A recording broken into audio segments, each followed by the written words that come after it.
सूरध्वज जी पद रचना बड़ी सुंदर करते थे। बड़े सुंदर सुंदर पद रच के वो श्री ठाकुर जी को नित्य सुनाया करते थे। एक बार उन्होंने एक पद रचा, मेरी गति तुम ही अनेक तोष पाऊं, तुमसे प्रभु छाण कहा दीनन को ध्याऊं, शीस तुम्हें नाये के अब कौन को नवाऊं, सूरदास मदन मोहन श्याम गुण गाऊं, और संतन की पनही को रक्षक कहाऊं। तो जो इसकी अंतिम पंक्ति थी कि संतन की पनही को रक्षक कहाऊं, अर्थात हे प्रभु मैं कौन हूं। अहो हरे तब पादै कमूल, दासानुदासो भवितास्मि भूय, तेरे भक्तों की भक्ति करूं मैं सदा, तेरे चाहने वालों को चाह करूं। हे प्रभु मैं आपके दासों का दास, संतन की पनही को रक्षक कहाऊं, सूरदास मदन मोहन श्याम गुण गाऊं, सूरदास मदन मोहन श्याम गुण गाऊं, संतन की पनही को रक्षक कहां। आपकी कृपा हो और आपके द्वार पर खड़ा संतों की पामरी, संतों की पादुका, उनकी रक्षा मैं करता रहूं, बस यही सेवा आपसे चाहिए। बस इतनी कृपा इस दास पर करिए प्रभु कि आपके द्वार पर खड़ा, आपके द्वारपाल की भांति संत जो पादुका छोड़ जाएं, मैं बस उन संतों की चरण पादुका की सेवा करता रहूं, उन संतों की चरण रेणु का सेवक बना रहूं। एक दिन बड़े भाव में पद गाते हुए और श्री ठाकुर जी का दर्शन करने जा रहे थे श्री वृंदावन धाम।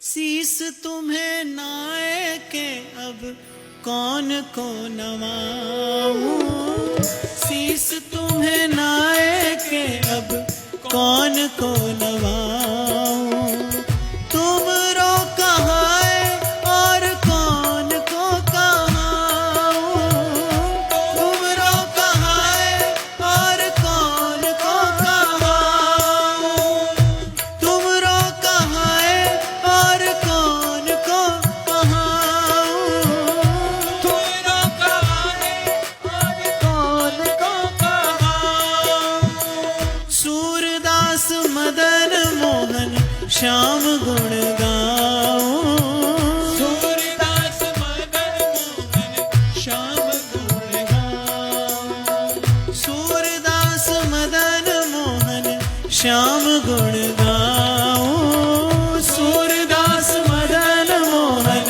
श्याम गुण गाऊं, संतन की पनही को रक्षक कहाऊं, संतन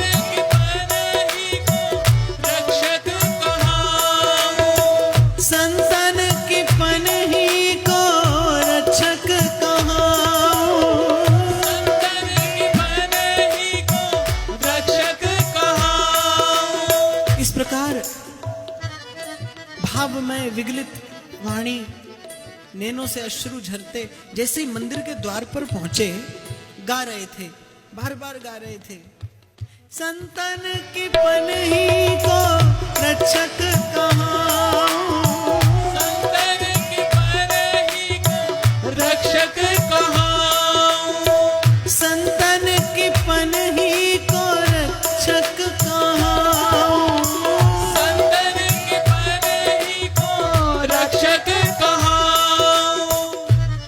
एक संत उनके इस भाव की परीक्षा लेने के लिए उनसे कहने लगे, भैया मैं भीतर दर्शन करने जाता हूं, ये मेरी पादुका है, इनकी देखभाल करते रहना। संत तो भीतर चले गए उनके भाव की परीक्षा लेने के लिए। घंटों बीत गए, बाहर नहीं आए, और वहां श्री ठाकुर जी की शयन आरती का समय निकट आ गया, लेकिन संत ने मन में विचार किया कि मैं बाहर नहीं जाऊंगा, मैं देखता हूं कि इनकी भावना कितनी सत्य है।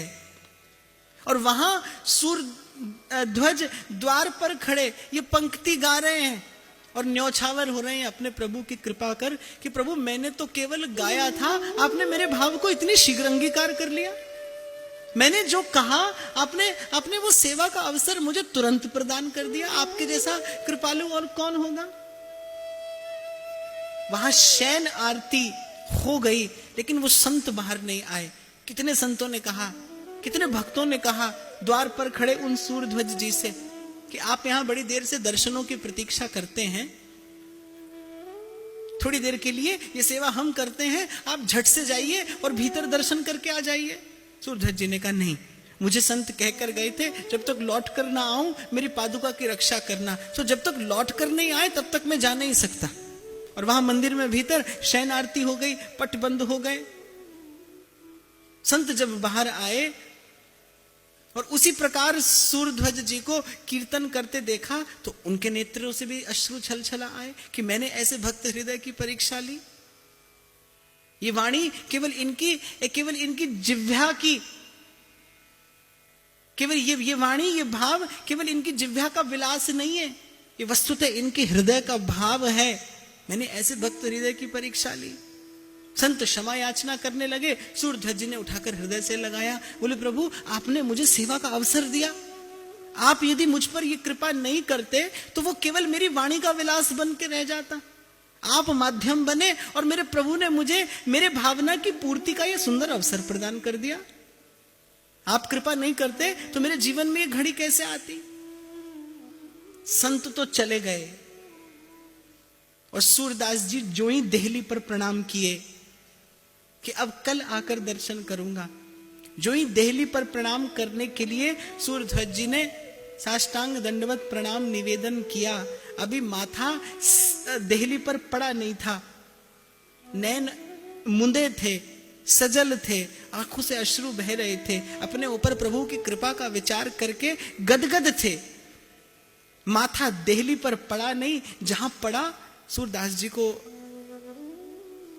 स्पर्श होते ही रोमांच हुआ।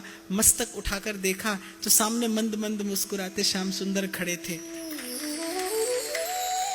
प्रभु ने झट से उठाकर हृदय से लगा लिया कि तुम भीतर दर्शन करने न आ सके कोई बात नहीं, पर जितनी देर से तुम यहां द्वार पर खड़े थे उतनी देर से मैं भी तुमसे मिलने को इतना ही आतुर था, मेरे हृदय में भी इतनी ही व्याकुलता थी, पर तुम साधु की सेवा में खड़े थे। तुम्हें इस प्रकार सेवा में खड़े देख देख कर मुझे आनंद हो रहा था। तुम जितनी देर यहां खड़े थे उतनी देर प्रतिपल मेरे आनंद की वृद्धि हो रही थी। श्री ठाकुर जी ने हृदय से लगा लिया, हरि को निज जस ते अधिक भक्तन जस पर प्यार। और मेरे विचार से तो भक्त के हृदय में जो व्याकुलता है वो वस्तुतः भगवान के हृदय में होने वाली व्याकुलता का प्रतिबिंब मात्र है, उसकी परछाई मात्र है। असली व्याकुलता तो प्रभु के हृदय में होती है। प्रेम का वस्तुतः बिंब तो प्रभु के हृदय में है, आपके मेरे हृदय में तो उसका प्रतिबिंब पड़ता है, झलक पड़ती है एक।